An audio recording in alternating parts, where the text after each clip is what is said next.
Sal Berry. There are more hairs on my head than cups that the Maple Leafs have won. And Tim Parish. Just because you deliver the drugs to people, you don't force them to take them. This is the Puck Junk Podcast.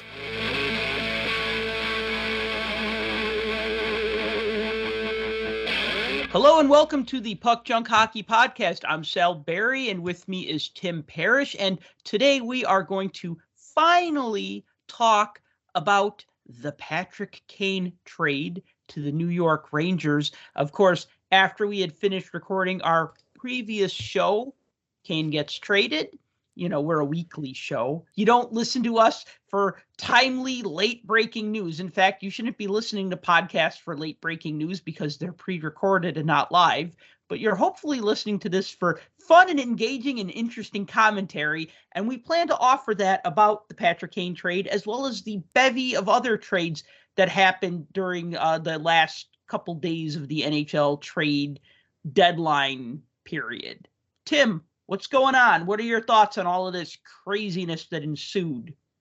I mean, it's the typical cycle that we encounter every year. It's just this year, for some reason, teams went buck nutty with trades. A lot of blockbusters. Yeah, there were some bigger ones, but I think there were more trades this year than I'd seen in a while. I mean, there were 41 trades before deadline day.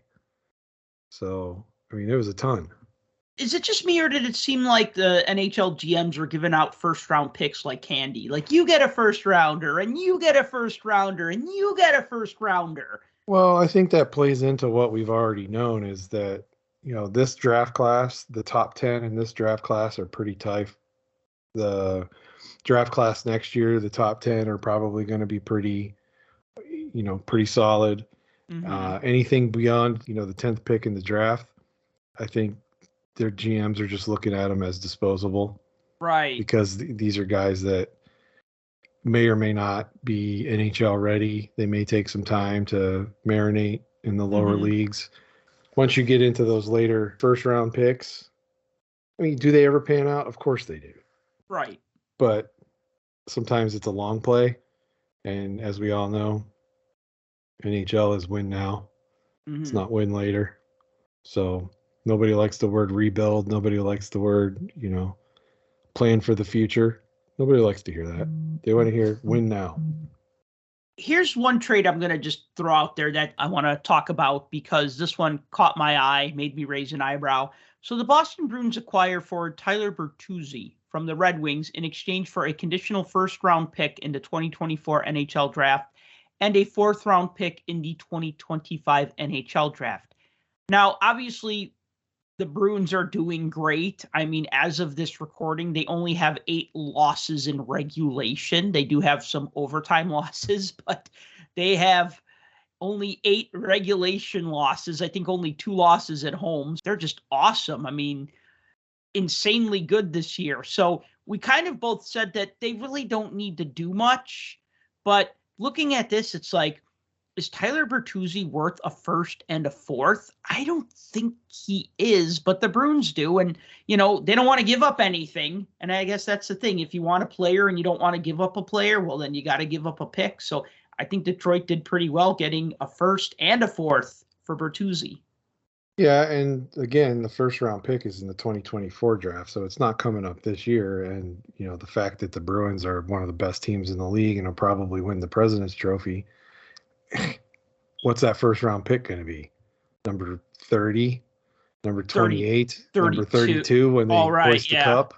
And if you look at what they did, that's not really their big move. Their big move was that picking up Dmitry Orlov and Garnet Hathaway from the Capitals.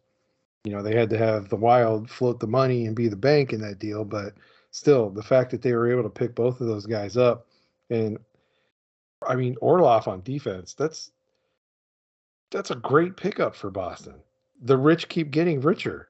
I don't know how anybody else let that happen, but more power to them, I guess. Best team in the league gets a little bit better, so. Yeah, well, I mean, the Bruins gave away their first round pick in the 2023 draft there, so I mean, as well as other picks. So considering what they got in that, I would say that was probably fair. Well, yeah, I mean, and they're doing win now. Obviously, they're Well, doing. you got to when your core is, the older guys like Marchand and Right, Bergeron. They're not getting any younger. right. They've been in the league for quite a while, so Krejci, Pasternak. yeah, and Krejci came back to play. Pasternak's still got some time on him, but Oh yeah. he's just signed that new deal, so. Mm-hmm. It's one of those things. You get a team that starts to age out, and you think your window is closing, so you got to do what you got to do to boost them up there and give them an opportunity to get some hardware. Unlike certain people in charge of a certain team in a certain city that confluences at Three Rivers, that shall remain nameless. Then I'll bring them up because I was going to ask you what you thought about the Penguins reacquiring Nick Bonino from the San Jose Sharks in a 3-team trade that also included Montreal. So a bunch of names here I don't recognize, more draft picks, changing hands. But look, I'm fine with that. I'm fine with that because essentially what that boils down to is they got Nick Bonino for free because basically his salary is being kept by the Ducks. So, or by the Sharks, I mean. I knew it was some crappy California team. Aquatic California team. I forgot which one it was. Essentially, they got him back for free. Okay, now he's not the 2017 Nick Bonino that helped them win the Cup. He's definitely nowhere near that. But if he can go out there and be that kind of spark plug kind of player that he's known to be, I think that'll work well for them. But if you look at everything else that the Penguins did, I mean, Mikhail Granlund, come on. That was, to me, a silly pick. Why get Granlund? Why? Because they wanted another forward, and that's not the forward that they wanted to go after. And I think they looked at that based off of his performance last year and not what he's done this year, thinking he could recoup, some of that, glory of playing. But that was 1 year. That was like an anomaly. He hasn't been that consistent of a player since he played for the Wild. That was a silly trade, but all the chants of fire Hextall, they've been going for weeks now, and I don't disagree with them. To be honest with you, I mean, you have 3 of the most talented players in all of the NHL on your roster, and you agreed to pay them additional money and keep them around, so that essentially all 3 of them could more or less retire as Penguins. And you look at what the Bruins do, they surround their team with talent. Now, I'm not going to compare the two because the Bruins are a way better team, fundamentally and structurally. But the concept is the same. You surround your star players with the talent that they can be stars. And the Penguins didn't do that. Now, one trade that really surprised me, besides Patrick Kane, although I wasn't surprised, I was shocked but not surprised, but one trade that really made me raise not one eyebrow, but both eyebrows, like, was the Tampa Bay Lightning acquiring Tanner Jeannot from the Nashville Predators. They gave up a bunch of stuff. Nashville got a bunch of stuff for Jeannot. They got defenseman Cal Foote, conditional first-round pick in the 2025 NHL draft, a second-round pick in the 24 draft, and then third, fourth, and fifth-round picks in the 2023 draft. So they got a first-round pick in 2 years, a second-round pick in 1 year, and third, fourth, and fifth-round picks later this year, and a defenseman for a tough forward, but not a top 6 player. I mean, you heard what Tampa's GM said. He basically said, I don't care about these draft picks. Half these guys are never going to make it to the NHL. So what do I care? I'm trying to build a team that wins a cup. That's what it boils down to. I mean, they understand. They know how the game works. You're going to hit the diamond in the rough once in a while. But the chance of you doing it on every pick that you have are definitely not likely. Let's put it that way. So unless you have one of the very, very, like I said, top 10, maybe top 15, if you're picking in the bottom 15, good luck. I mean, if you're Tampa Bay and you look at how they did last year, I mean, they made it to the Cup Finals. They lost to the Avalanche, but it was a back and forth series. It wasn't like they got swept. I'm not going to say it could have been either team's series, but this wasn't like they were out in 4. So does a player like Jeannot, does that toughness that he brings to the team, do you think that helps them against a team like the Avalanche, or maybe more so just getting through a team like Boston, or probably both? I mean, having that guy that's going to go out there and mix it up and not afraid to mix it up, that big body that goes and puts punishment on the other player. I mean, obviously it gets the other team to pay attention and takes them away from their game a little bit. So I think having that, and plus he could score too. Nobody's worried about the Lightning, even though they've been not playing that great as of late. But nobody's really worried about them not making the playoffs. He's a depth addition that will help them in playoff time, because we see how everything's evolved, right? Yes. Everything evolves. It goes from massive skill to really good defense to super fast to very physical. And that's kind of the period that we're in right now, because you got all these teams that are flashy and everything else, and guys that can go out and score crazy goals and all that kind of stuff and put up points. But who are the teams that make it into the end? They're the teams that go out there and beat people up and play physical and can score. So they have that balance of the physicality and the offensive prowess. And it'll change later on. I mean, when the Penguins won those cups, it was all about speed. Get faster, faster, faster, and speed will win. Now we're into the physical nature of it. And the teams that don't have those physical bodies, if they're going to compete, they got to do it somehow. Because come playoff time, they're going to need that. This is a great pick for Tampa. Speaking of agitators, Brendan Lemieux was traded. Brendan Lemieux was traded. So he was traded from the Kings to the Flyers in exchange for forward Zach McEwen. The Flyers also got a 5th-round pick in 2024. Brendan Lemieux fits in on the Flyers, don't you think? Kind of a surly player, kind of a rabble-rouser, and seems like he'd fit in Philly. Definitely a John Tortorella player. Why is that? Because he likes guys that go out there and are gritty and block shots and become agitators. Those are the guys he likes. I think he relishes in those old school type players. He's changed a little bit. We've seen him evolve a little bit since taking back over as bench boss over there, but he still has his tendencies of that old school style. Didn't seem too upset with Tony DeAngelo's latest garbage that he pulled the other night. So, spearing Corey Perry in the groin. Yeah. Now, let me preface this by saying I probably would have been more mad about it if it wouldn't have been Corey Perry. But because it was Corey Perry, I'm like, it's one goon smashing another goon. But still, you can't be doing that kind of stuff. Punch him in the face, man. All this kind of stuff, like the slew footing crap that goes on, I can't stand. All the instances that we've had over the last few years of people spitting on each other, I can't stand.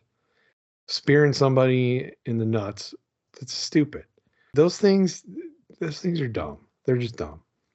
Anyway, I digress. That had nothing to do with trades. It just popped in my head. But that's a Tortorella type player. So that's why not a big shock there. Another one I want to throw out there is the Max Domi trade. When I saw that, I was just like, wow. It's funny because that morning on social media, the Blackhawks PR department was like, happy birthday, Max Domi. Hope you have a great birthday. And then later that day, it's like, the Blackhawks have traded Max Domi and goalie Dylan Wells to the Dallas Stars for Anton Khudobin and a 2nd-round pick in the 2025 NHL draft. And I'm like, wow, it's like, happy birthday, ... and you're traded to Dallas, which I don't know if that was his birthday wish. He was definitely fitting into Patrick Kane, but I guess, once you trade Patrick Kane or decide that you're going to trade Patrick Kane, what's the point of keeping his line mate? There's no point. So I think that's a little too bad, because I could have seen Domi as being one of the leaders on the Blackhawks moving forward, but nope, not going to happen. Well, and if you look at what they got in return, I mean, come on. I mean, Anton Khudobin hasn't played a single game because he's got that hip injury that let's face it, when you're 39 years old, are you going to recover from a hip injury? I don't know. I don't bank on it. Maybe he's not 30. Maybe he's 38. I think he was 86 birthday. So what would that make him? It's about 38, right? Something. Yeah, I mean, He's old. Let's put it this way. He's old. He 37, I think. He hasn't played all season. An injured goaltender that's super old and a second-round pick 2 draft years from now. Well, listen, the Blackhawks are collecting goalies that could be good backup goalies on any team, but none of them are really starters, obviously. So, I mean, Anton Khudobin, really, they just wanted to get rid of Max Domi, and they got a second-round pick, which is pretty good. I mean, again, half those guys or most of those guys don't play, whatever, but they obviously were just like, okay, well, Max Domi's scoring too many goals for us, so we need to get rid of him because we got to make sure that we get that first overall pick. So we got to tank harder. I mean, the Connor Bedard sweepstake is no joke. Everybody wants that. Blackhawks also traded Dylan Sikura, again, just in burning it all down to the ground. They're good players they're trading. They're okay players they're trading. But you want to talk about Jordan Greenway. Yeah. So some of you might know, I know you know, that I have a double secret probation PC of Jordan Greenway. And I've been collecting him since he was drafted. I have some kind of weird affinity for guys that played for Shattuck, that came out of that Shattuck program, St. Mary's. I don't know why, but I just do.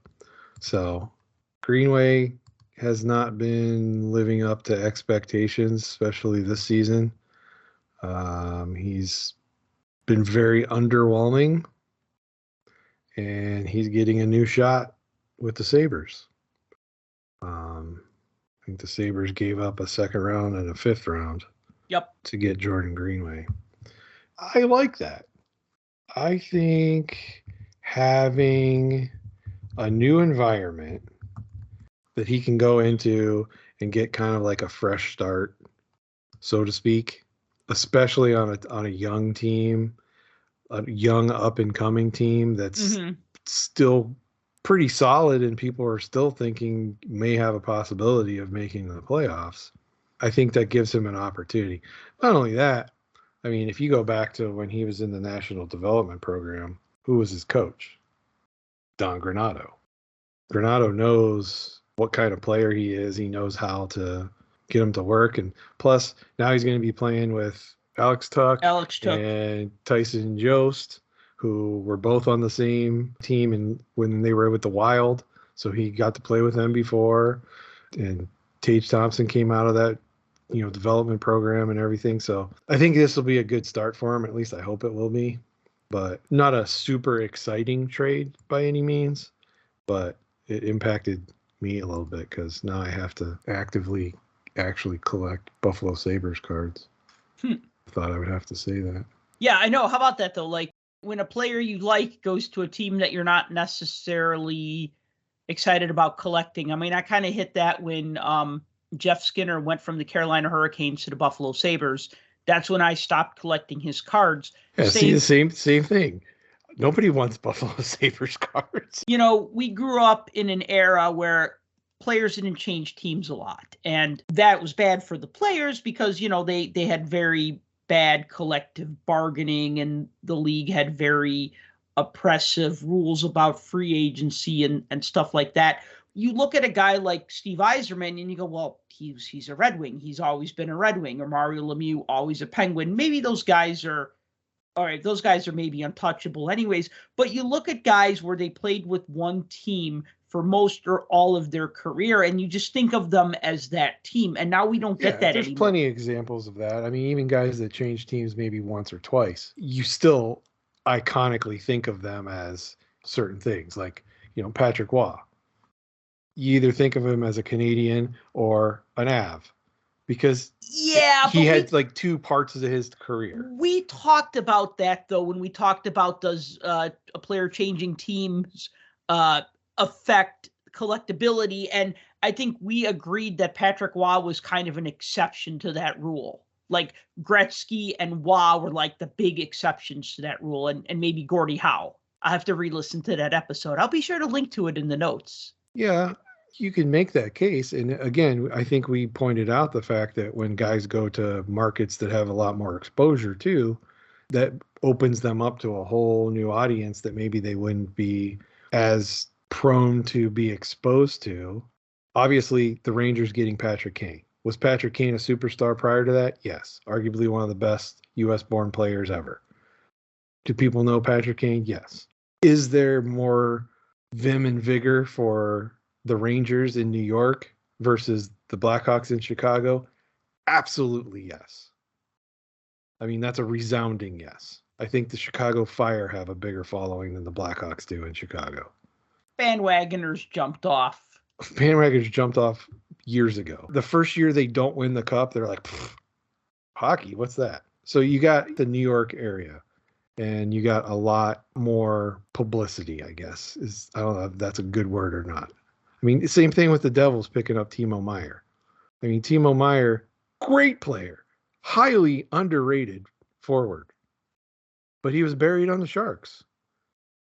And as much as, you get hockey people talking about Timo Meier and how good Timo Meier was and everything he can contribute offensively and everything else as part of his game, nobody in the rest of the country outside of the San Jose market or people that always listen to hockey news probably would have Timo Meier on the top of their list. But now that he's in New Jersey, again, part of the New York metropolitan area, I think you're going to see that slowly change. Same thing with Bo Horvat going to the Islanders. But the Islanders that was the first trade to kick off all of this kind of stuff as far as trade deadlines go. He was in Vancouver, great player, kind of fell off a little bit here. Here's a great player going to a historic team in the New York area that's got a lot of drive behind him as far as popularity and everything else. So obviously not as popular as the Rangers, but right. There's three big deals there. And that doesn't even touch on the fact that the Rangers also got Tarasenko, which we've already talked about. Mm-hmm. So, you got these high profile players now moving into a market where all eyes are on them versus something like the franchise goaltender for the Kings finally ending up, after all said and done, in Vegas, where Vegas has a extremely crazy fan base, but it's made up of people from all over the country because there's not a lot of native people in Vegas. It's a lot of people that moved there from all over. Yes, and the other thing I want to point out about Vegas, and I've said this before and I'll say it again, and this also applies to Seattle. These two teams came about in the social media era. Now, I know the Winnipeg Jets, when the Atlanta Thrashers moved to Winnipeg and became the Jets, there was social media then. But what I'm saying is these are two brand new teams that were born during the social media era. And the way the teams have been marketed is, hey, we don't care where you're from. We want you to be our fan. So like Vegas engages with fans from all over. You know what I mean? Like they're not like, I mean, we think back 80 years ago, right? The team from my town is better than the team from your town because that was it. You'd watch your team all the time because you couldn't watch other teams really because really there weren't national broadcasts. I mean, if there was even stuff on TV, you'd maybe go to a game, listen to it on the radio. So it had this very kind of regionalism, and that's kind of being eroded now because honestly, I've probably watched more Sharks games this year or more Panthers games this year or more Avalanche games this year than I have Blackhawk games, even though the Blackhawks are in Chicago and I'm in Chicago. But the thing is you can watch teams anywhere. So these two teams have really embraced that idea of like our fans are from all over and they can be from all over. So Jonathan Quick going to a very passionate market, well, going from one passionate market to Columbus and then back to... That's why I said when all was said and done and the dust cleared, because this was a multi-layered thing. Okay, now, honest question, because I don't know this. Was this a three-way trade that just took 2 days to complete? Or was it just that there was no way the Kings were going to send Quick to a division rival? I think it was a master plan all along, but I don't know for sure. I just know that when I heard Quick was going to the Blue Jackets, I just thought, well, they're one of the absolute worst teams in hockey. Now they're getting a legendary goaltender that's in the arguably waning years of his career. Yes. That can't be good for anybody involved. And that's No. all I kept thinking. But then later on, the next day, when you hear, oh, well, now they flipped quick to the Knights for Michael Hutchinson and a last seventh-round pick at the end of the draft. Yeah. I was like, now that makes more sense to bring in another high profile. Because look, the original goaltender for the Golden Knights, Marc-Andre Fleury, larger than life character, larger than life personality, great goaltender. Yeah, he's getting up there. Still shows flashes of greatness, but he's definitely not what he was at one point by any means. But after he left, they didn't really have anybody that was like a huge name. I mean, they had Robin Lehner, but we all know the issues that Robin Lehner's had, with his health, mental health issues and all of that kind of stuff. And physical health and too. Physical health issues and all those types of things. But how many years has Vegas had a revolving door of goaltenders? Just who's next? Who's next? Who's next? Including tons of AHL guys and prospect players that they've had to call up for various games. I mean, it's happened numerous times. So the fact that they can get a goaltender that can still play consistently like Jonathan Quick is, I think is good. And the other thing that's cool about that is you have this entire fan base that's 4-hour drive from there that's been well established as being Jonathan Quick fans. So it's not like he went that far away when all's said and done here, because he's only 4 hours down the road. Just real quick, let me just recap what happened in these two trades just for our listeners who probably know anyway, but just to throw it out there. So the Columbus Blue Jackets got Jonathan Quick, a conditional first-round pick in this year's draft, and a third-round pick in next year's draft from the Kings. And what did they give up? They gave up defenseman Vladislav Gavrikov and Joonas Korpisalo. All right, so I'm looking at that, and I'm going, okay, so Jonathan Quick is going to not a great team. I'm not saying that their fans are not passionate. I'm just saying that they're not. No, I wasn't knocking their fans. The team just stinks. Yeah, the team stinks. And then I don't know how many Jonathan Quick collectors there are out there. I imagine there's got to be quite a few because he's on the Kings, big market team, popular team. They won he won 2 Stanley Cups. I mean, right. I've encountered quite a few over the years. He's Jonathan Quick. Was a perennial all-star for a while. He's got cups. He's also a goaltender. There's a lot of goaltender collectors out there. He was on a big market team. So he had all those going for him from collectability standpoint. So Quick and the first round pick, basically the centerpieces of this trade are Quick in the first round going to Columbus for Joonas Korpisalo, right? Well, then the next day, the Blue Jackets trade Quick for Michael Hutchinson and a 7th-round pick in the 2025 draft. I know the 7th-round pick, okay, why bother, right? So basically, they acquired Quick, held on to him for a day, traded him for another goalie, and still get to keep the first-round pick. I mean, now, granted, they gave up Joonas Korpisalo, but did they really need him? They got Elvis Merzlikins. I mean, unless they actually wanted Michael Hutchinson. No, they needed a backup. And this was the only way they could get him by using Quick as a pawn. I don't know. Because I can't imagine they'd want to take him on and then try to re-sign him.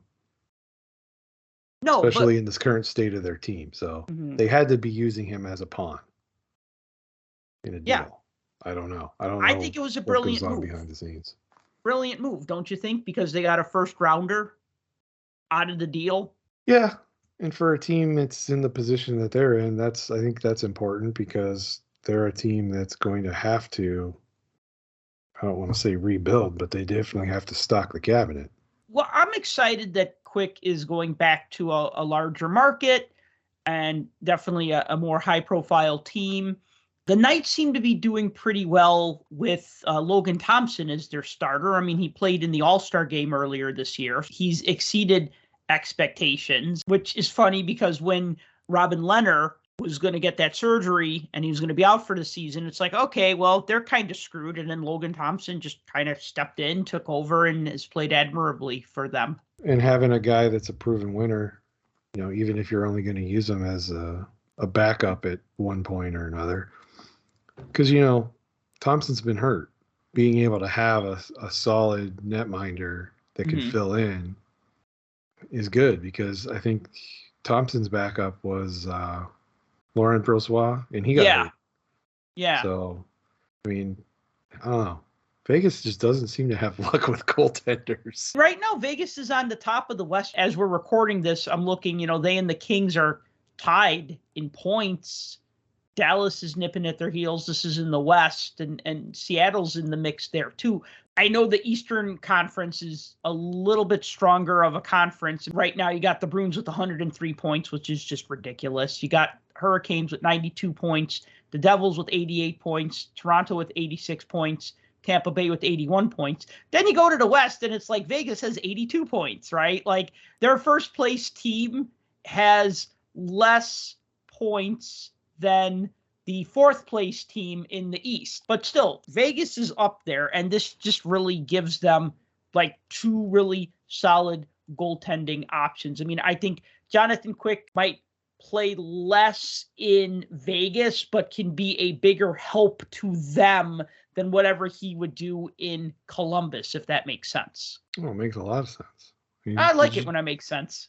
Did you see his debut the other night? I did not. I watched the beginning. I didn't watch the whole game, but I watched the beginning when they came out for warm-ups and he led the team out onto the ice. Mm-hmm. And just seeing him in the gold metallic sweater and his weird Kings pads. He was still wearing the Kings pad. What about the helmet? Did he do a white helmet, or did he do? Did they give him a gold helmet? No, he had a Vegas helmet that was made up. It was just weird though. It was just a weird thing to see. But he still had the silver pads? Yeah, they were his Kings pads. They had like gold sprinkled on them, I think. Like glitter glue, I'm sure. Like glitter spray paint or something on them, but they were his Kings pads. But it was just totally weird to see it. And when I had the actual in-broadcast game on, and when they were announcing the players, the PA announcer announced them, and just the crowd went crazy, and they were all screaming. I'm like, this is odd. Anytime a player that's synonymous with a team gets traded, seeing them in their new uniforms, it's just weird. It is weird. And then what's kind of sad is that we won't get these hockey cards of them in their new uniform until like 3 years from now, when they've already changed teams again. I'm still pulling cards of Marc-Andre Fleury as a Blackhawk, and I'm like, aw. He hasn't been a Blackhawk in a year now, or almost a year. So we'll get those Jonathan Quick cards in 2025. It's funny you said that, because I was looking through my Fleury cards the other day, and I'm like, I don't have any cards of him as a Blackhawk, I don't think. And I was just flipping through trying to find it. And the only card I could actually track down that I own of him as a Blackhawk was his Parkhurst Ice in Their Veins card, which I don't physically have. It's in my EPAC account. So that was it. Like, I was like, wow, I know he has some, even though he was only on the team for a couple seconds. It's always fun, though, when you find those hockey cards. You see these more in the 90s, sometimes the 80s, but when you see hockey cards of a goalie where he's changed teams and they use a photo of him where he's kind of got like the mismatch. And I'll give you an example. I know the back of Jimmy Waite's 93-94 Upper Deck card has a photo of him, and he's in a Sharks jersey, but he's got the Blackhawks helmet and the Blackhawks pads. And then a couple years later, when Ed Belfour went to the Sharks, there was a card, I don't remember which one, but there was at least one card of him where he's got the red pads, but he's wearing the San Jose Sharks jersey. So it's just ridiculous. And another one I'll throw out there, because this one actually surprised me, was Kelly Rudy's 89-90 Tops and O-Pee-Chee card. He's got a white helmet, which is universal for goalie for, hi, I've just joined the team. because I'm in a white helmet with no colors on it, right? But he's got his Islanders pads, but he's in a black Kings jersey. And what's odd about that is that he was on the Kings roster for enough games that Topps could have used a photo of him in like the right pads and the right equipment. But it's just funny that in 89-90, he's like, still in his Islanders gear, but in a Kings sweater. I think of the 2000, 2001, almost every card of Mike Vernon when he was on Florida. Mm-hmm. You have him in a Florida jersey with his Sharks pads. Oh, yeah. So he had the blue pads with the red jersey that totally didn't match. That's always fun. Hey, I just want to mention one player going to two different teams within a couple days of each other. So on March 1st, the San Jose Sharks acquired Vladislav Namestnikov. I can't say his name. Namestnikov. Namey Stinkoff, Stink Bomb, whatever. He was. All right, hold on a second. Okay, first of all, he needs a few more vowels in that name. Sorry, not sorry. He's got 4. Yeah, but he's got too many consonants together. You're like, who puts a T next to an N? Namestnikov. Namaste. Think of his 2 words. Namestnikov. Right, okay. See, learning is fun. So anyways, the reason why I bring him up, because he was a first-round pick way back in the 2011 draft. But what was funny about him was that he was actually ranked pretty high, and then he dropped, and he continued to drop, and then he went all the way to 27th, and he was picked up by the Lightning in 2011. He was picked up 27th overall, but he's changed teams a lot. So, I mean, maybe he shouldn't have been a first-round pick, but whatever. I mean, he was highly touted at the time. So he was on the Tampa Bay Lightning, the New York Rangers, the Ottawa Senators, the Colorado Avalanche, the Detroit Red Wings, the Dallas Stars. Then he was back on the Tampa Bay Lightning this year, but then he was traded to the Sharks. But then 2 days later, he was traded to the Jets. So I just thought it was funny that we had another player who changed teams twice during the days leading up to the deadline. I remember when I opened 2014 Trilogy and I pulled the Vlad Namestnikov Crystal rookies. But I pulled the tier 3 one, which was like the fully zoomed in one on his head. Mm-hmm. I think they were numbered out of like 100 or 125 or something like that.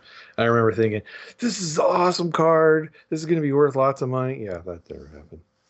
But, recently I opened some boxes of Skybox Metal Universe 21-22 blaster boxes. He has that alternate jersey short printed card. And he's a Red Wing, and he's wearing like an alternate Red Wings jersey. And I'm like, why the heck would they put him in that subset? Like, he can understand putting Crosby or Ovechkin or Kane or Tarasenko or McDavid. Giving some variety to all the Namestnikov collectors. Yes.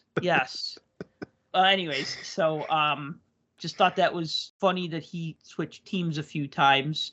If we want to talk about a funny trade, we definitely have to talk about the Flames picking up Troy Stecher and Nick Ritchie in exchange for Connor Mackey and Brett Ritchie. Oh, yeah. No, I didn't stutter. I said Ritchie twice because for the first time ever in the history of ever, brothers were traded for each other. Now, that may not seem like something significant, but when you take into consideration that since 1917, there have been 321 sets of siblings play in the NHL. 321. I mean, heck, there have been 47 pairs of brothers to play on the same team one time or another. I mean, if we're going that route, there were 6 Sutters, for God's sake. So I think in 2022, I saw that there were 32 sets of siblings in the NHL currently. So in all those years, going back to 1917, with 321 sets of siblings, no brothers have ever been traded for each other until right now with the Ritchie brothers. I find that fascinating. It's funny and also maybe a little sad that they don't get to play together. It's like, hey, you got traded to your brother's team. Cool. But he's getting traded to your team, or we traded you for him. What? Yeah. But it's just it's an interesting thing to know that in the history of the NHL, and there've been that many instances of siblings playing together or playing in the NHL at the same time, that something like this hasn't even happened by accident, and now it finally does. I found that to be fascinating. I wonder if they just give them each other's jerseys. They're like, well, your brother wore this number here, so you're going to just be this number, so we don't have to, like, do up a whole new jersey for you. You know, it already says Richie on the back. Maybe. they could probably pull that off as long as they agree to it. Yeah, or I guess it just depends where your status is on the team. You know, obviously if you're, you know, a Patrick Kane type player, then they'll let you pick your number. And if you're not, then it's just like, well, good news. You're going to be number 74. Yeah, that's a good number, or whatever. I think one of the other, you know, other than Patrick Kane, I think one of the other big ones that we haven't really mentioned is the Jakob Chychrun trade. Yes, thank you for bringing that up. All people talked about going into it is Jakob Chychrun. And the biggest thing was the fact that the Coyotes had held him out of games for like a week and a half at that point. He hadn't played for administrative reasons, meaning that he was on the trading block, and it's just no one came knocking till finally the Senators picked him up and ended up exchanging their first rounder this year, second rounder next year, and second rounder in 2026. So a lot of 2025s went, but this was a 2026. So, I mean, essentially a first and 2 seconds for Jakob Chychrun. That seems about right. Chychrun could be worth it. He could be worth it. I agree. I definitely see giving up a first for a player like him. I actually wanted the Penguins to do something to get Chychrun. I really did. And, of course, you know, good old Ronnie sitting up in his office with crickets. Nothing happened on that front, but we waited this whole time. It was like, Chychrun. When's Chychrun getting traded? When's Chychrun getting traded? He hasn't played in like 4 games. He hasn't played in a week and a half. And then it took a while. I mean, with trades going pretty regularly from, you know, other than the beginning trade with the Horvat, and like the Kraken did a couple things, and then when the Tarasenko trade went down, from that point forward, you know, I think a week later we had the Ryan O'Reilly trade, and then every couple days it was something. You know, you hear, oh, this happened, then this happened, then this happened. So, you know, that's when he was pulled out of the lineup, was right about that time, and nothing until March 1st, which I thought was interesting. Who wants a guy that's just been sitting around for weeks? Well, if he played good up to that point, then you're trading for him for his potential. It's not going to matter if he plays 4 more games and adds another 4 points to his stat line. Of course, it's for potential, but no player is going to sit there and tell you that, yeah, I understand I'm being held out so I don't get injured and it loses my trade stock. Yep. But at the same time, sitting out for 2 weeks, that doesn't do anybody any good. No, players want to skate. They want to practice. They want to be out there. They want to do all that. Yeah, but this is where the agent steps in and says, no, you need to do this. This is where you need that agent to give you good advice and say, you know, if you want to be traded, we got something in the works. You got to sit out. You know what I mean? It's an unfortunate part of the game, but that's what happens sometimes. We had another, had a lot of trades on March 1st, but another one that stood out to me was that the Canucks acquired defenseman Filip Hronek and a 4th-round pick in exchange for a 1st round and a 2nd round pick. And I'm thinking, you know, how I said earlier, how GMs are throwing around the 1st round picks. And I'm thinking, now, I get Jakob Chychrun going for a 1st round draft pick, but Filip Hronek, I didn't think he was 1st round pick worthy. And if I was a Canucks fan, it's like, hey, we gave up our 1st rounder for Filip Hronek, whereas the Ottawa Senators gave up their 1st rounder and they got Jakob Chychrun. I'd probably scratch my head a little on that. Let's be honest, though. The Canucks this year, I don't want to use the word dumpster fire, but Canucks have been in bad shape. Oh, wait, yeah, this was the team that fired Bruce Boudreau mid-season and didn't let him know about it for 3 days, even though everybody else did, and then brought in Rick Tocchet. I mean, look, I can't slam Jim Rutherford because, I mean, he was a Penguins GM. He did a lot of good things there. He did some questionable things, but he did a lot of good to build with at that team. And he was always that guy that would he was just chomping at the bit trying to do a trade when it came down to the trade deadline. So you always were wondering, what's Rutherford going to do? What's Rutherford going to do?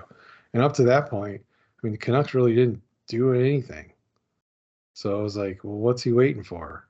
Is he looking for a certain player? I mean, other than getting Vitaly Kravtsov from the Rangers, I think that's really all they had done up to that point. And let's be honest, Vitaly Kravtsov, I mean, come on. He doesn't even have a real rookie card. They're all stuck in the Panini fresh off the line products. Now, Kravtsov has some he has a young gun. Yeah, after the fact. Yeah, okay, well, I'm just saying. He was one of the casualties of that whole thing that signed the exclusive with a company that didn't even have a license. So he has lots of score and select and those types of cards. But anyway, yeah. So other than that, they hadn't done anything, and that's not typical of Rutherford. But yeah, the way they handled Bruce, I don't like it. Bruce, there it is a good guy. Oh, absolutely. Absolutely. Nobody deserves to be treated like that. But as they say, coaches are hired to be fired, and it happens all the time. But yeah, that was a weird pick. Is Ronick worth a first rounder? I don't know. I don't know really what the Canucks are doing at this point. They seem to be like a listless ship without an oar, just floating around out there. Rick Tocchet will probably get him back on track and help him play a better style of game, but I think his style of coaching requires a completely different mindset for the team, and I don't know if they're necessarily built for that right now, but we'll see. Okay, we got to talk about the big one now, the Patrick Kane trade. So obviously, I have a lot of thoughts about this, having watched Patrick Kane for the past 16 odd years. So the Rangers acquired Patrick Kane and defenseman Cooper Zech from the Blackhawks. The Blackhawks get Andy Welinski, a conditional second-round pick in the 2023 draft, which could become a first-rounder. More on that in a minute. And a fourth-round pick in the 2025 draft from the Rangers. And a defenseman that I never heard of from the Coyotes. The Coyotes get a third-round pick in the draft because they also pick up a portion of Kane's salary. So that second-round pick from the Rangers can become a first-round pick if they make it past the second round of the playoffs. They got to make it to the conference finals. They make it to the conference finals, then the Blackhawks get a first-round pick. Otherwise, they get a second-round pick. So they've been talking about this sort of thing for a long time. In fact, a lot of the fans were rumbling about this for years, saying things like, oh, well, Kane and Taves should waive their no-trade clause so that the Blackhawks could pick up picks and prospects for them. And I'm thinking, if you have a no-trade clause in your contract, that means that you don't want to leave the team. And for the longest time, neither of them did. And now when you see what the Blackhawks general manager Kyle Davidson has done, he's basically burning everything to the ground. It is apparent that the team didn't want to re-sign him. Now, there's, of course, a rumor that, oh, well, Patrick Kane, maybe he'll come back in the summer and he'll sign as a free agent, right? Because he'll have UFA status. So there's a lot here. As a fan, I did not want to see him leave the team. I don't even care about the things that we're getting because, honestly, had they made that trade sooner, I felt like they could have gotten more. I felt like the Rangers gave up more for Tarasenko. And it was just like, oh, okay, well, okay, I guess Kane only wants to go to the Rangers. And so the Rangers are like, well, okay, let's see what else we can maybe scrounge up, you know what I mean, in the trade. And now, granted, a first-round pick is not shabby. Do I think they could have gotten more for him? Yeah. I mean, especially since that's the team he wanted to go to. That's the team that will have negotiating rights before he becomes a UFA. But, you know, at the same time, the the Blackhawks didn't have a lot of options. It was either keep Kane, hope he doesn't get injured, although keep Kane for what? So that they cannot make the playoffs, or trade him and hopefully get something that could help them in the future. That's the problem with dealing with players that have no trade clauses, is all the power is taken out of the hands of the team. And especially if they voice their opinion and say, okay, I have a no trade clause, asterisk, I'll agree to potentially consider this team, and this team. Mm-hmm. And then you look at those teams and you're like, well, they don't have anything we want. Or they're going to want to give us nothing for that. And you're handcuffed. There's nothing to do. Right. So asking a guy out of the love of his heart for the team that he's played for his whole career to, oh, will you waive your no trade clause so we can actually trade you somewhere? I don't blame him for saying no and throwing out there, hey, I want to go to New York and that's the only place I want to go. So whatever you got to do, if you want something for me, you better make it happen. So could they have gotten more for him? No, they couldn't. That's all they could get for him because that's what happened. You know, could they have said, yeah, we're not trading him to you unless you give us Alexei Lafreniere in trade? Yeah, they weren't going to do that. No, they weren't going to do that. So there was no chance. They got what they got. I mean, that's really all they could do. So no trade clauses are, like we were talking earlier, back before players had protection. It's tough for a team to have that. You have to deal with that. But at the same time, it's great for a player because you can dictate what happens to your career. Yeah, and you want to see that with the star players. I mean, again, it was worse decades ago when they could just bury a player in the minors. They could just say, all right, we're not going to play you. We're not going to trade you. We're just going to bury you in the minors. You had teams that would do that, right? So I want to see Patrick Kane succeed with the Rangers. I'd be happy if they won a cup. I legit would. You know, then it would work. It would have worked out for them. Seems really hard to do that with who else is in the East right now. Looking at Boston, looking at Carolina, maybe even looking at Toronto. If you look at the statistics and you look at wins, losses, and everything else, yes, Boston's good. Are they physically good? Yes. Are they good on paper? Also, yes. Were the Rangers good before? They were all right. They could compete. On paper, though, now, the Rangers on paper now are possibly even better looking than Boston. Yeah. Whether that translates to something, I don't know, because, I mean, he's played a couple games, and the Rangers look kind of underwhelming. They're okay, but they've had roster issues, you know. They've had big roster issues. You know, they won a couple games with 16 skaters, 11 forwards, and 5D. You know, with the addition of Kane, is it good? Yeah, it's a great pick. Anytime you can get Patrick Kane, especially if you can play with Panarin and they can capture what they did before, it would be good. But right now, watching them pass the puck to each other, yeah, it's fun. But no one's shooting. Like, neither of them are shooting. They're just passing it to each other. It's like somebody shoots a stinking puck. So I think they're trying too hard to make, like, this beautiful play and make the whole place erupt. And it's just not working out. But he's got to get comfortable with the team. So comfortable with his surroundings and all that. Once he does, I think then you can throw out the proverbial watch out. But I think it's just going to take some time to work out the kinks and get everybody on the same page and working together and work the system out. And then, you know, once they had enough ice time together and get the practices down and everything else, I think the Rangers will be a force to be reckoned with. Well, yeah, I mean, and that was the idea. So, I mean, obviously they did well in that trade. I mean, yeah, you're right. They, you know, it was either go to the Rangers or go nowhere. So they had to get something for him. And I mean, I guess the Rangers are like, well, we can have Patrick Kane or not have Patrick Kane. And okay, our opponents won't get him either, but he can really help our chances. Think about this. Not that long ago, we were talking about the Rangers in the terms of them sending out those letters to the fans saying, you know, we hope you bear with us in these trying times because we're essentially rebuilding. I mean, that was only a couple of years ago. And to look at them now, it's not that team. That is not the team that we're currently looking at. I mean, this is a team that's built to win, and they're built to win now. You know, and we've already mentioned, you know, the NHL isn't really about the long play. It's about now. What can we do now? Because they may not get another chance. Hockey season's a grind. I mean, you got 82 games to get through. A lot can happen in those 82 games.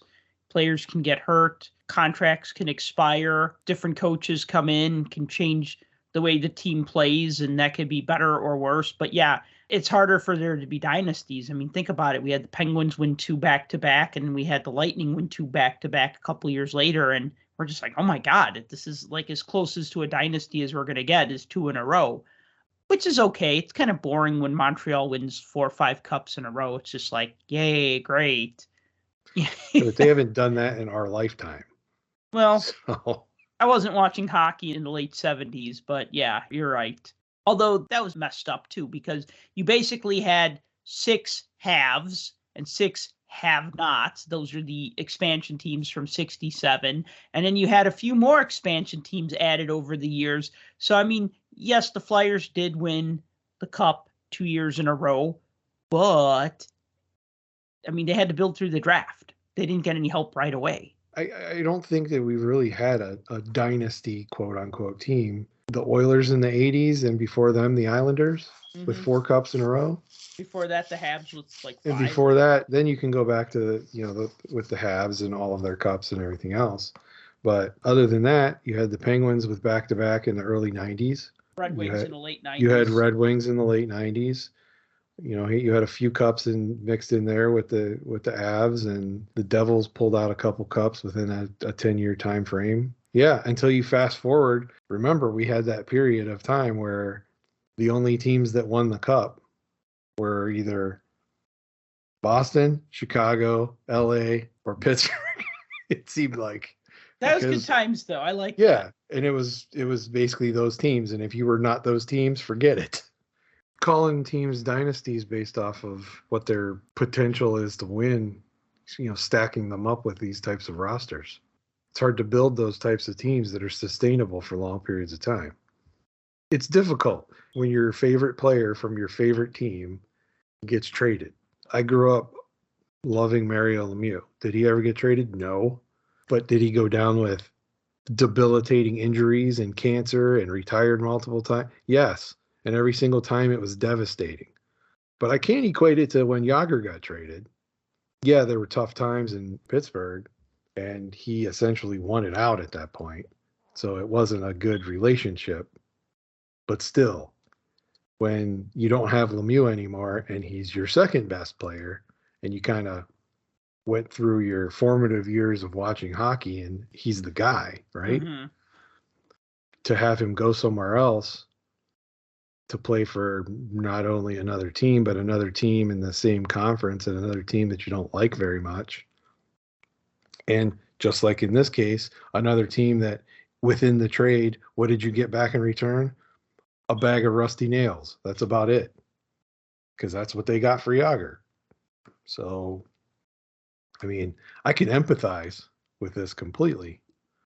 I just haven't had to experience it in recent memory, because that was a long time ago. One of my problems with this trade of Patrick Kane to the Rangers from a Blackhawk fan's perspective, I don't necessarily put fan in quotes. Maybe I put an asterisk when I refer to myself as a fan. I'll say fan with reservations. Kind of like I enjoy the players. I enjoy the team. I don't enjoy the management. I don't enjoy a lot of things that they do. You're a fan. It's all those people that drive the pickup trucks that slap Blackhawk stickers on them because they think it's cool.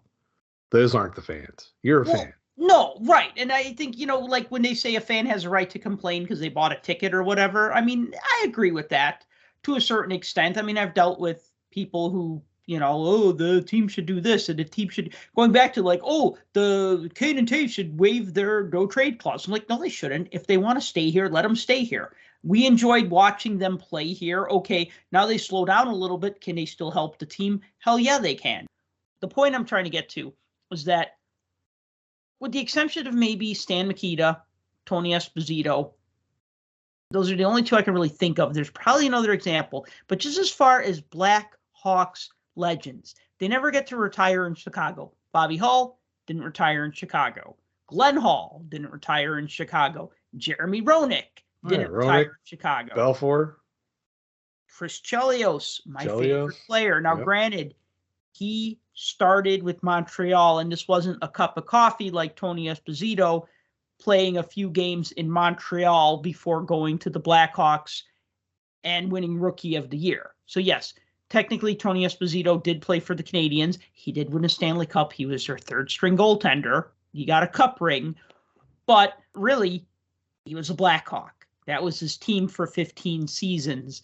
And Stan Mikita never left the Blackhawks because when Bobby Hull went to Winnipeg, the Blackhawks tripled his salary. So he had incentive to stay, even though he could have gone to the WHA. He could have played for the Winnipeg Jets with Bobby Hull. Bobby Hull was trying to convince him to jump ship.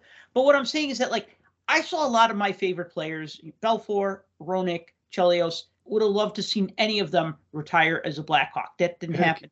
Even go down to some of the minor guys that are still legends, like Tony Amonte didn't stay on the Hawks, or players like Duncan Keith, Doug Wilson. That's another fantastic example. Duncan Keith, 1 season with the Oilers. I mean, I guess that's the thing. It's just kind of depressing. Nicholas Hjalmarsson went to the Coyotes and actually played for them. He didn't just, not only did Hjalmarsson's contract go to the Coyotes, but he actually physically went to Arizona and played for the Coyotes, which seems to be such a crazy idea. I think I saw a statistic today that 46% of the Arizona Coyotes payroll is wrapped up in contracts of players that aren't even playing for the team. I thought it was actually higher than that, but you whatever. Might be right. You might 40%, be right. 50%. I saw it from one of those hockey nonsense accounts on Facebook, like Hockey Beast or Hockey Informer or whatever hockey. They'll just put out some stupid statistic like, do you know there are more grains of sand in the Mojave Desert than Stanley Cups that a Canadian team has won since 1993, or just something stupid like that. There are more hairs on my head than cups that the Maple Leafs have won since 1967. One of those types of accounts that like throws out statistics that they think are very poignant. So maybe I should have checked my source a little better on that. But there's a lot of money tied up in Arizona. Absolutely. And they do it all the time. The Coyotes have always had this low salary thing where they haven't even spent to the floor. And it's like, okay, we're going to acquire a bunch of Hall of Famers like Marian Hossa and Pavel Datsyuk and Chris Pronger and Shea Weber, and none of them will ever play for us. We're just picking up their garbage contracts. Yep. They did it with Dave Bolland. They did it with Andrew Ladd. They did it with Brian Little. When you have the lowest payroll in the league and you have massive amounts of salary cap to spend and nobody to spend it on, I mean, what else can you do? You play banker in a bunch of deals, pick up a bunch of draft picks, and take on all these undesirable contracts. I heard they were probably going to take on Voracek. I heard that this year too. Oh, Jakob Voracek? They were going to take Jake Voracek's contract. So, I mean, he's been sidelined since like November because of the concussions that he's had. So they're like that dumping team. You don't like your contract? Give it to Arizona. Well, they actually acquired Voracek on March 2nd. Yeah, they got him from the Blue Jackets for that goaltender. What's his name? John Gillies or Giles? John Gillies. Thank you. So they're taking on a contract of a guy that hasn't played. And they got a portion of Patrick Kane's contract now, so that he could fit under the cap with the Rangers. So whether you call it circumventing the cap, I don't know if it's not you doing it, but it is kind of you. You're just helping somebody else do it. Don't hate the player, hate the game. Just because you deliver the drugs to people, you don't force them to take them. So does that make you bad?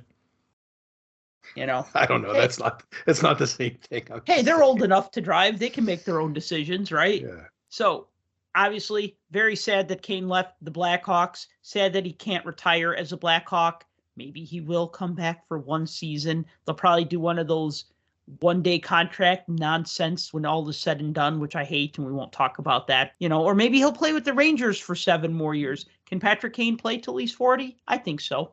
I don't see why not. Especially if he gets the spark back and gets the, I don't know, he was seeming kind of unmotivated for a while.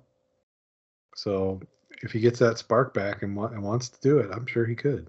I mean, when you have a lot of good players around you, like Chicago during their dynasty years, and of course he was younger too, but the thing is that when you have to be the guy and you're the only guy, then it's a lot harder. It's a lot harder, especially, you're like 33 and you have to carry the team. And again, I think Max Domi played surprisingly well for the Blackhawks, but Kane has had better line mates before and he has better line mates now.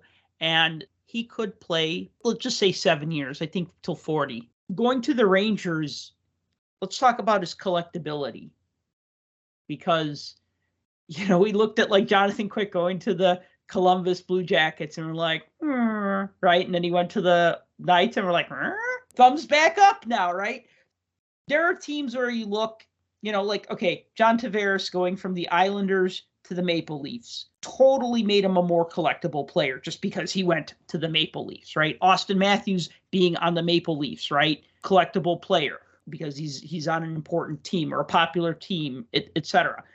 Kane going from the Hawks to the Rangers, this is just going to make him even more collectible because now you have New York people who are going to want his rookie cards or some of his better Blackhawks cards because he's their player now. And the Blackhawks are kind of a sexy team to collect. Blackhawks, Penguins, Kings, Maple Leafs. I mean, we've gone through the list before. I mean, there's other teams, of course. But again, like when I do shows, and by the way, I will be setting up at the Chicago Sports Spectacular March 17th through 19th at the Donald E. Stevens Convention Center in Rosemont.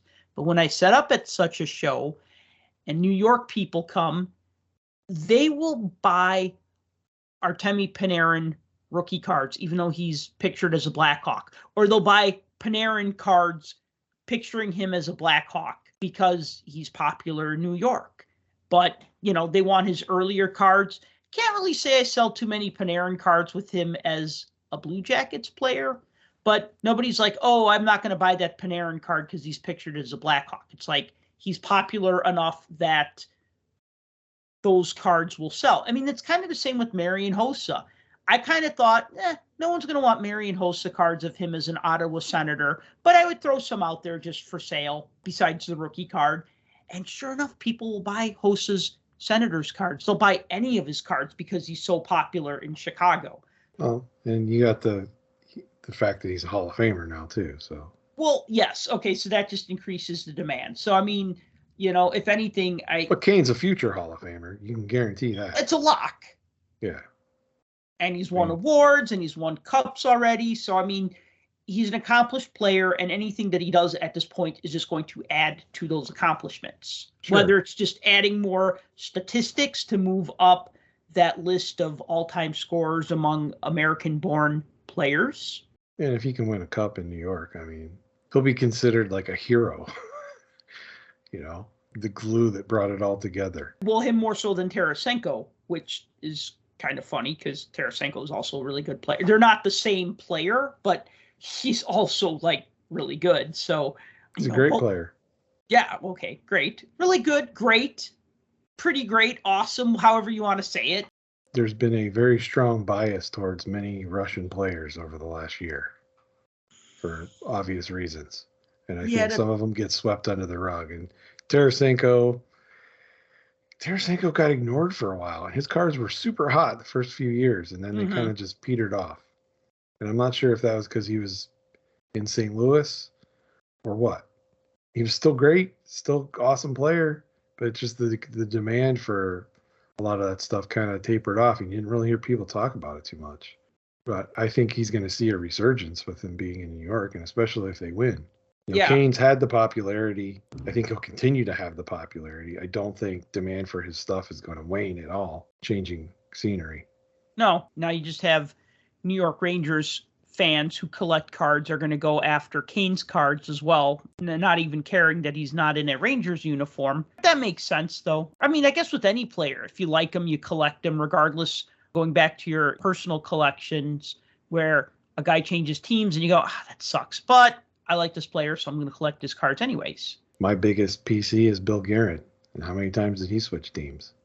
In later years, he was a role player guy. Mm-hmm. He was a guy that they brought onto teams to the locker rooms to be that leader, to be, the guy that would come in and maybe latch on to a few of the younger guys and show them, hey, this is how this works. And I'm just looking at the depth chart for the Rangers, and I mean, man, they got Kreider, Zibanejad, Tarasenko, Panarin, Kane, Lafreniere, Capo Caco. On defense, you got Jacob Trouba, Keandre Miller, you got Adam Fox. In net, you have Igor Shesterkin. So, I mean, they got a lot of good players. Like I said, it's a stacked lineup, and on paper, it looks pretty scary. The fun thing about the playoffs, though, is that you look at a team like the Bruins and you go, there's no way they can be stopped. And then the playoffs come and it's like a whole new season. It's a few years ago, nobody thought the Lightning would be stopped, and Columbus beat them. I mean, that was a few years ago now. I mean, well, that was pre-dynasty. Nobody thought Montreal was good enough to do anything, and they stormed all the way to the Stanley Cup final. Granted, it was in a COVID year, but whatever. It still counts. True, still counts. But you think about, okay, you play a team, they beat you. You don't see them for 6 weeks, and you play them again, and they beat you, right? But now if you're going to play this team every other day for at least 4 games, you have time to adjust. And I think that's the magic of a series, is that you have these teams, they'll tweak their lineups, they'll change their strategies, they'll do whatever it takes because they're only focusing on that other team, how to beat that team. Now, I'm not saying that the Bruins are going to be stopped. I'm just saying, though, if they do get stopped, it wouldn't be the first time we've seen a team win the President's Trophy only to bow out in the first round or the second round. Well, honestly, I feel like the team either wins the President's Trophy and then wins the Cup, or they get upset in the first round, right? I'm sure there's exceptions otherwise, but it kind of seems like that, doesn't it? They fizzle out once the playoffs hit. And I don't think the Bruins are one of those teams that looks anybody like a gimme. I think they take most of it seriously. They're not one of those teams that's cocky enough to be like, we don't have to worry about these guys and just overlook them and move on, because history has shown that once Stanley Cup comes around, it's a whole different ball game. Teams find a whole different gear. That's not the team that you played during the regular season. That's what's frustrating about the Penguins. The Penguins did nothing to help their roster. Are they capable of playoffs? Sure. They have Crosby, they have Malkin, they have Letang. And if they could get any solid, consistent goaltending at all, or return to form, they could be a dangerous team. They could be one of those teams that could upset people. But I don't think they compare to the top 6 in the East right now. If they get there, maybe one and done as far as the playoffs go, because I don't think they can match up well with some of these other teams that are stacked, especially a Boston or a New York or Carolina, for that matter. I think those 3 teams right there off the top there's your 3 main teams in the East. Oh, well, yeah, of course. But, the Rangers have just made it way more interesting. They definitely have. That's for sure. And as much as we were touting that, a few weeks ago when we had the Ryan O'Reilly trade to Toronto saying, Toronto won the Cup, might as well just give it to them now. Yeah, that didn't age well, did it? I don't think I said that. So we were talking about how that was just a great pickup and everything, and I agree it was. But, fast forward and he breaks a finger and he's out indefinitely. Ooh. So it's like, what are you going to do? You spent all this on bringing this guy in to solidify your roster, and now you lost him. Yeah, that sucks. Any other thoughts about Patrick Kane, how this might affect his collectability? I think we both agreed it's going to go up. I think it's definitely going to make his true rookie card go up. His true 1997 Sylvain Turgeon card. Oh, 94-95. 94-95. Pinnacle Sylvain Turgeon. The true Patrick Kane rookie card. Yes, with the 5-year-old Patrick Kane in the stands.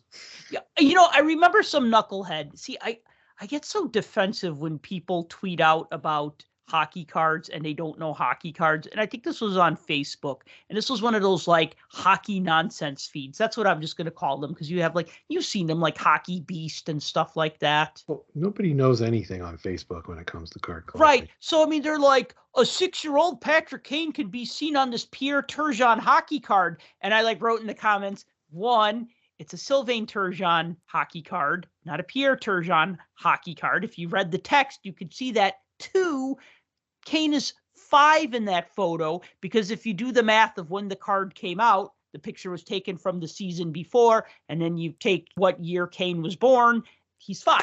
You know what I mean? But like, you know, people think they're so smart because they like put this image out on Facebook. And I mean, I wrote about the fact that there's still people that collect cards and stuff that don't already know that baffles me.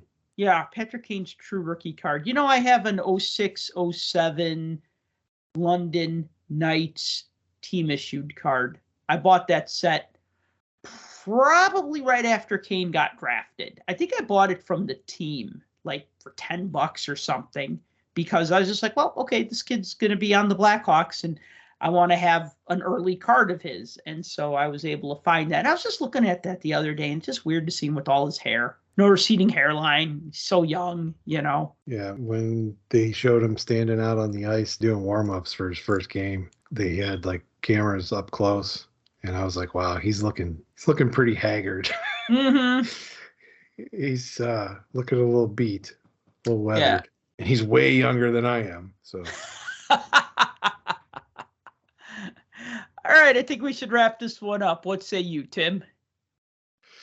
Oh, we didn't talk about the Predators getting Anthony Angelov from St. Louis. Pass. Oh, yeah, me too.